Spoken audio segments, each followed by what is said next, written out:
Pernah nggak lu kepikiran, kenapa sekarang nggak ada lagi momen yang sakral? Dulu, kalau kita sedih, kita masuk kamar, kunci pintu, dan nangis puasnya. Itu momen intim kita sama Tuhan atau diri sendiri. Tapi sekarang, begitu air mata jatuh, tangan kita otomatis ngeraba HP. Kita nyari filter yang pas, masang lagu galau yang lagi trending, dan mikirin caption yang kelihatan deep. Nah, ini tuh sebenarnya lu nggak lagi sedih, bro. Lu lagi memproduksi kesedihan. Lu lagi jualan duka, buat ditukar sama likes dari orang yang bahkan nggak kenal lu. Hari ini, kita bakal bedah kenapa privasi lu udah mati dan kenapa lu sendiri yang ngebunuhnya. Selamat datang di Realita.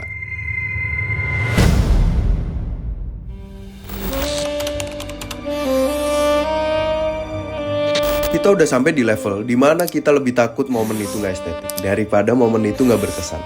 Tapi tunggu dulu, sebelum kita lanjut, lu harus paham dulu dari mana semua ini dimulai. Ada istilah namanya digital striptease. Bayangin, sebuah pertunjukan di mana penarinya ngelepas bajunya satu-satu demi tepuk tangan penonton. Bedanya, di medsos yang kita lepas bukan baju, tapi lapisan mental kita. Kita umbar masalah keluarga, kita lapor lagi berantem sama pacar, kita tunjukin isi saldo ATM, bahkan kita posting foto anak kita yang masih bayi tanpa mikirin jejak digitalnya. Kenapa? Karena di tahun 2026 ini, kejujuran adalah komoditas. Semakin lu telanjang, semakin lu dianggap autentik. Tapi sadar gak sih, pas lu telanjang di depan publik, lu kehilangan perlindungan.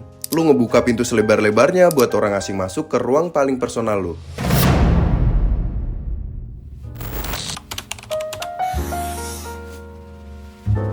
Ini bukan cuma soal kita yang bodoh atau gak sadar.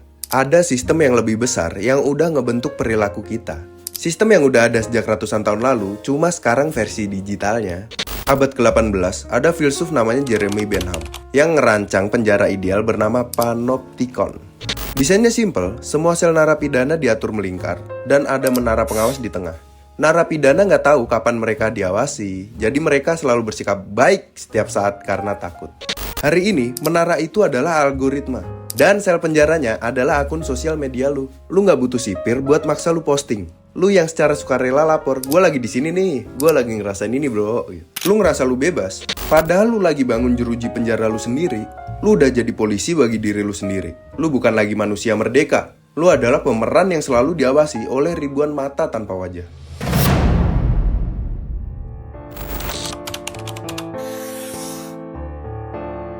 Yang paling parah dari kematian privasi adalah lahirnya ekonomi trauma. Pernah lihat konten orang yang bahas trauma masa kecilnya atau luka batinnya secara detail banget di depan kamera? Trauma lu adalah konten buat mereka. Luka lu adalah iklan buat brand yang lewat di sela-sela video lu. Pas lu dapet ribuan komen, keep strong ya kak, lu ngerasa dapet dukungan, tapi itu palsu bro. Itu cuma dopamin saat. Luka itu gak sembuh, luka itu cuma dipamerin. Dan sedihnya, pas trauma itu udah gak laku lagi, atau ada orang lain yang ceritanya lebih tragis, lu bakal ditinggalin sendirian sama luka lu yang udah terlanjur jadi tontonan publik.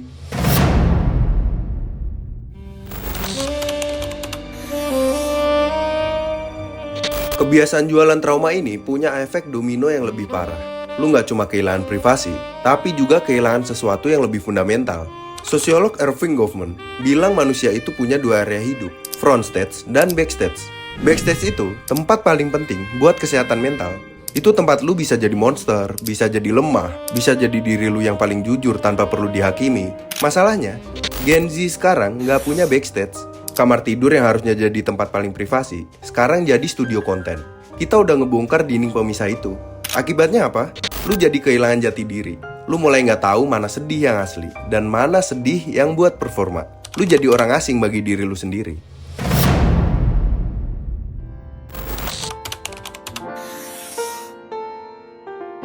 Kehilangan jati diri ini ngebuat lu putus asa dan nyari validasi dari luar. Dan disinilah setan yang paling licik muncul. Lu tahu kenapa lu nggak bisa berhenti?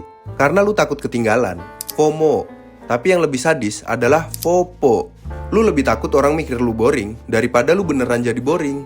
Setiap notifikasi adalah janji palsu kebahagiaan. Setiap like adalah validasi semu.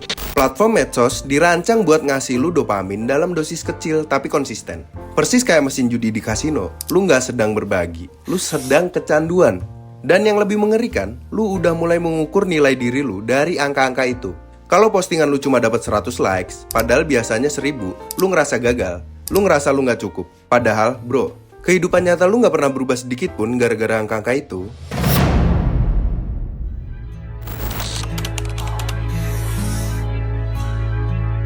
Internet itu punya ingatan yang sempurna dan gak pernah lupa. Setiap foto yang lu upload, setiap tweet yang lu kirim, setiap video yang lu posting, itu semua adalah tato digital yang permanen.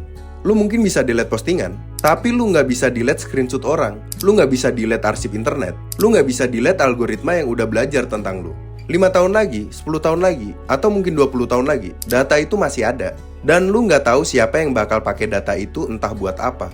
Mungkin calon bos lu yang lagi screening kandidat, mungkin AI yang lagi profiling lu buat iklan, atau mungkin orang yang pengen ngejatuhin lu suatu saat nanti. Lu pikir postingan lu hari ini tuh cuma buat asik-asikan aja, atau ya udahlah cuma buat curhatan saat. Tapi sebenarnya lu lagi ngebentuk siapa lu di masa depan. Dan yang lebih serem, lu nggak punya kontrol atas naratif itu.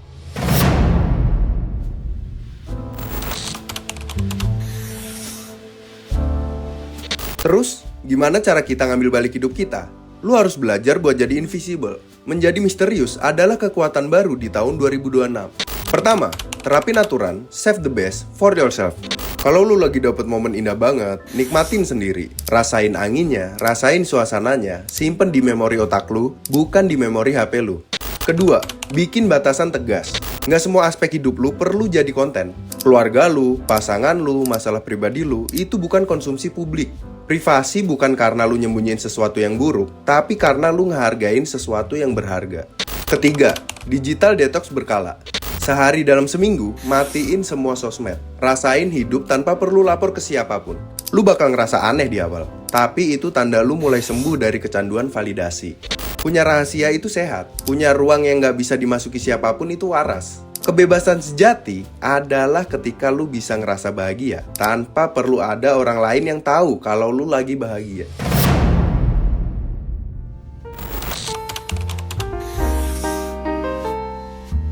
Dengar baik-baik, hidup lu terlalu berharga buat jadi konten 24/7. Lu bukan influencer yang digaji buat oversharing, lu adalah manusia yang punya hak buat punya kehidupan pribadi. Kebahagiaan sejati itu nggak perlu saksi, cinta yang tulus nggak butuh caption. Kesuksesan yang bermakna nggak perlu di-flex. Mulai hari ini, jadilah orang yang lebih banyak lakuin daripada ngepost. Jadilah orang yang lebih banyak rasain daripada ngedokumentasiin. Jadilah orang yang hidupnya lebih kaya dari timelinenya. Karena pada akhirnya, di detik-detik terakhir hidup lu nanti, yang bakal lu inget bukan berapa ribu followers lu. Yang bakal lu inget adalah momen-momen yang benar-benar lu rasain dengan sepenuh jiwa. Tanpa distraksi kamera, tanpa mikirin like, tanpa perhitungan engagement rate. Diri lu lebih dari sekedar profil, dan diri lu lebih dari sekedar konten. Lu adalah manusia dengan kedalaman yang gak akan pernah bisa dipahami oleh algoritma paling canggih sekalipun.